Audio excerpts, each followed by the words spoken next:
Bob Furapples, drummer from the FUs.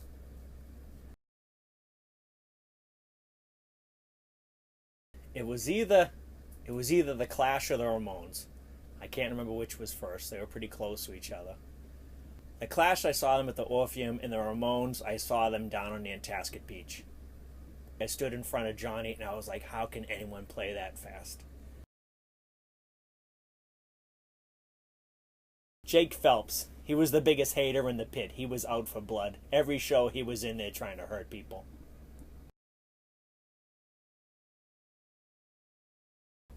The Sex Pistols. Definitely the Sex Pistols.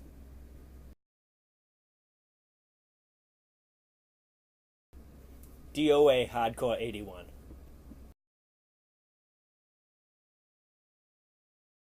The perfect punk record.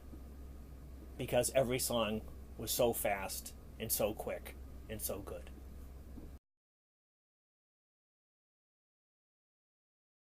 D.O.A. the original lineup.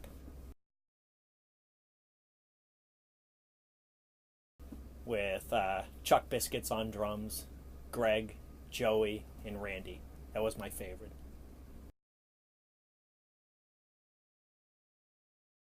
I would say Tony Hawk, because I think he brought skating to a wider group of people. He made kids' parents think, okay, my kid can skateboard. That's okay. It looks respectable.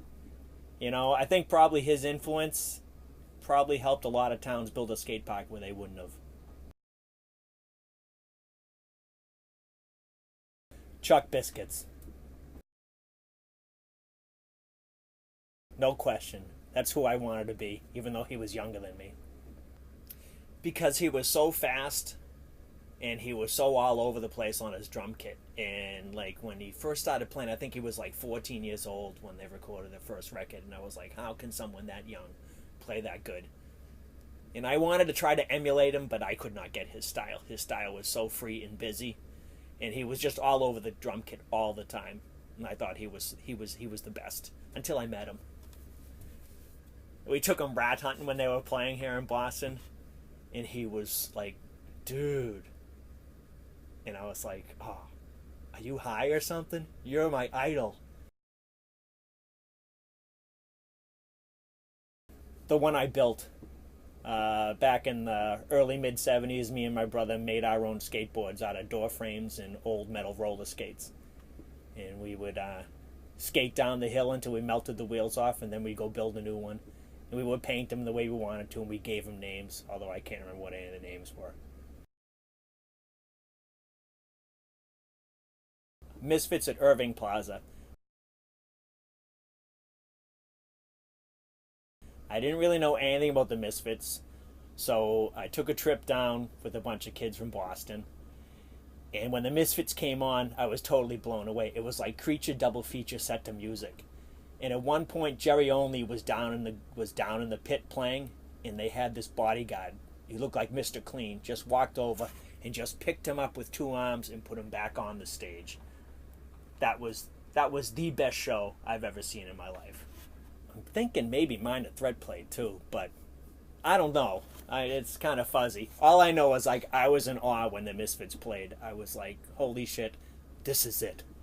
I wish I had hair.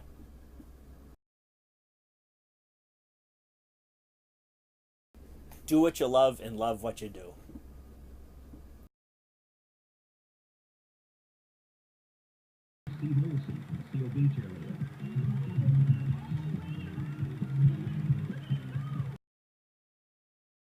Hi, I'm Lee Marvin for Pell Mell Famous Cigarettes. My cigarette. Pell Mell.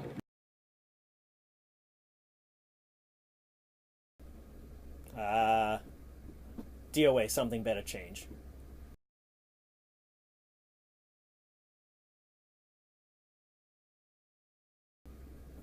Johnny Rotten. Back in the early 80s, we played in Dallas when they were having like the Republican National Convention or something. And we played in this club upstairs. And when we first got up there was absolutely nobody in the club. So we started playing. There was like maybe two people there. And then more and more people started showing up. And then pretty soon the place was packed, and someone started lighting off fireworks, and there was bottle rockets and shit shooting all over the place. That was the most fun I've ever had at a show. That was awesome. One time we were at the Gallery East, and there was this kid there, and he didn't understand the ethics of the pit. And he had like spike bracelets on, and he was like attacking it with like hitting everyone with the spike bracelets, drawing blood and stuff. And he was warned, look, if you continue, this will not be tolerated. There will be consequences. But I think the guy was fucked up. So he's running around the pit, hitting everyone, and somebody fucking decks him and knocks him out cold. And he's laying on the ground just as the cops show up. So we take the cops, and we're saying, oh, we're just having a show, and this is it. It's just like, we're all friends, stuff like that. And as I'm talking to the two cops, and they're staring at me, behind me, I see two people dragging this kid by his feet into the bathroom. And then the cops left. I don't know what happened to the kid. We were playing in Seattle, and there was a kid in the pit just there to hurt everyone. That's all he was doing. He was just aiming people and hurting them. And the local kids were telling me, oh yeah, he's at every show, he's an asshole and stuff like that. So while we're playing, the crowd opens up, and he's standing right in front of the stage. And I just reacted, and I hummed my drumstick, and I hit him off the head, and I took him out. He went down on the ground. I'm not sure if he was unconscious, but it was a perfect shot. I would say Gallery East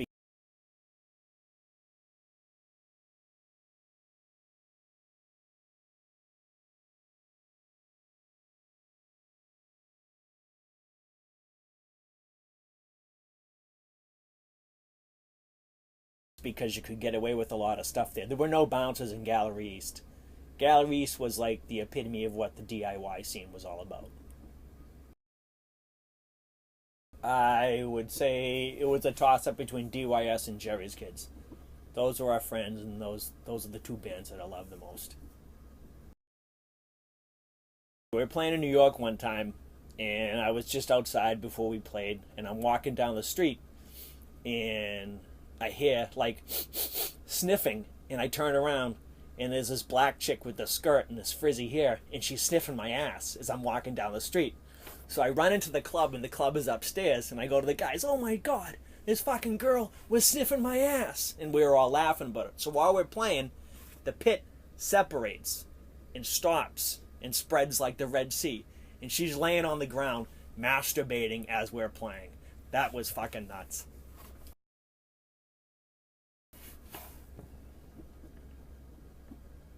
The first FU's album.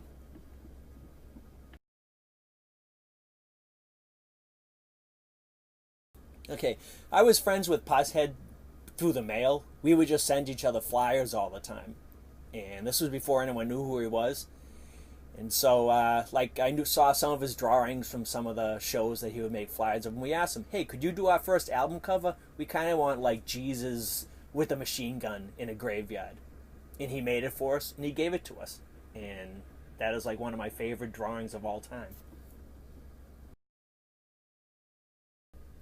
I used to finish every night listening to the same song when I went to bed. It was D.O.A. What You Gonna Do?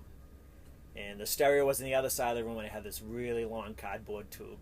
And after the song was over, I would just reach over from bed and just turn the stereo off. And I did that for probably 3 years straight. Every single night, that's the song I went to bed with.